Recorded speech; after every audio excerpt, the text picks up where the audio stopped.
பீகார் சட்டமன்ற தேர்தல் வருவதையொட்டி பாஜக சார்பில் வேட்பாளர்கள் பட்டியல் வெளியிடப்பட்டிருக்கிறது. 71 பேர் கொண்ட முதற்கட்ட வேட்பாளர் பட்டியலை வெளியிட்டிருக்கிறது பாஜக என்று அறிகிறோம்.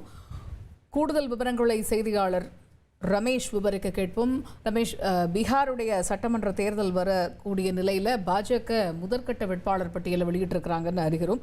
இந்த முக்கியமாக கவனிக்கப்பட வேண்டிய தொகுதிகள், அங்கே பாஜக சார்பில் நிறுத்தப்பட்டிருக்கக்கூடிய வேட்பாளர்கள் பற்றிய விவரங்கள் என்ன? வணக்கம். பீகார் மாநில சட்டப்பேரவைக்கு நவம்பர் 6, 11 ஆகிய தேதிகளில் 2 கட்டங்களாக தேர்தல் நடைபெற உள்ளது.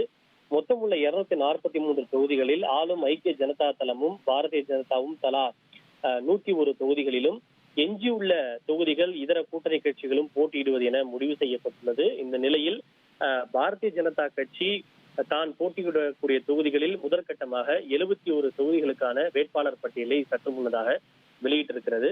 குறிப்பாக தற்போது பீகார் மாநிலத்தில் பாஜகவின் சார்பில் துணை முதல்வர்களாக இருக்கக்கூடிய சாம்ராஜ் சௌத்ரி தாராப்பூர் தொகுதியிலும், மற்றொரு துணை முதல்வரான விஜயகுமார் சின்ஹா லக்கிசராய் தொகுதியிலும் போட்டியிடுவார் என அறிவிக்கப்பட்டுள்ளது.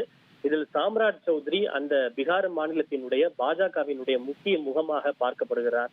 குறிப்பாக எப்படி தமிழகத்தில் அண்ணாமலை பாஜகவினுடைய முகமாக காணப்பட்டாரோ, அதே போல இந்த சாம்ராஜ் சௌத்ரி பீகார் மாநில பாஜகவினுடைய முக்கிய முகமாக பார்க்கப்படுகிறார். இவர் இதற்கு முன்பு சட்ட மேலவை உறுப்பினராகத்தான் இருந்தார். ஆனால் இந்த முறைதான் சட்டப்பேரவை தொகுதியில் போட்டியிட இவருக்கு வாய்ப்பு வழங்கப்பட்டிருக்கிறது.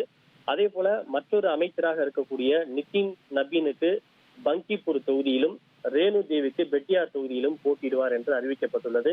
நான் சொன்ன இந்த தொகுதிகள் எல்லாமே அங்கு மிக முக்கியத்துவம் வாய்ந்த தொகுதிகள். பெட்டியா, லக்கிசராய் உள்ளிட்ட தொகுதிகள் எல்லாமே மிக முக்கியத்துவம் வாய்ந்த தொகுதிகளாக பார்க்கப்படுகின்றது.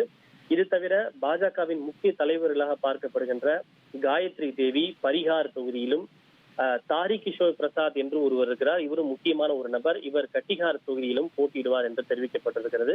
அதே போல சுகாதார அமைச்சராக இருக்கின்ற மங்கள் பாண்டே சிவான் தொகுதியிலும் போட்டியிடுவார்கள் என அறிவிக்கப்பட்டிருக்கிறது. எஞ்சியுள்ள 30 தொகுதிகளுக்கான வேட்பாளர் பட்டியல் நாளை அல்லது நாளை மறுநாள் பாஜக வெளியிடும் என்று எதிர்பார்க்கப்படுகின்றது. ஆளும் கட்சி தரப்பில் தொகுதிகள் இறுதி செய்யப்பட்டு பட்டியலை வெளியிடப்பட்டுவிட்ட நிலையில், எதிர்ப்பக்கம் காங்கிரஸ் மற்றும் ஆர்ஜேடி அடங்கிய மகா கட்பந்தன் கூட்டணியில் இன்னும் தொகுதி பங்கீடு இறுதி செய்யப்படவில்லை என்பது குறிப்பிடத்தக்கது. தொகுதி பங்கீடோ போட்டியிடக்கூடிய தொகுதிகளின் எண்ணிக்கையோ எதுவுமே இறுதி செய்யப்படாத நிலையில் எதிர் முகாமில் ஒரு நீண்ட இழுபறி காணப்படுவது கூர்ந்து கவனிக்கப்படுகிறது. தகவல்களுக்கு நன்றி ரமேஷ்.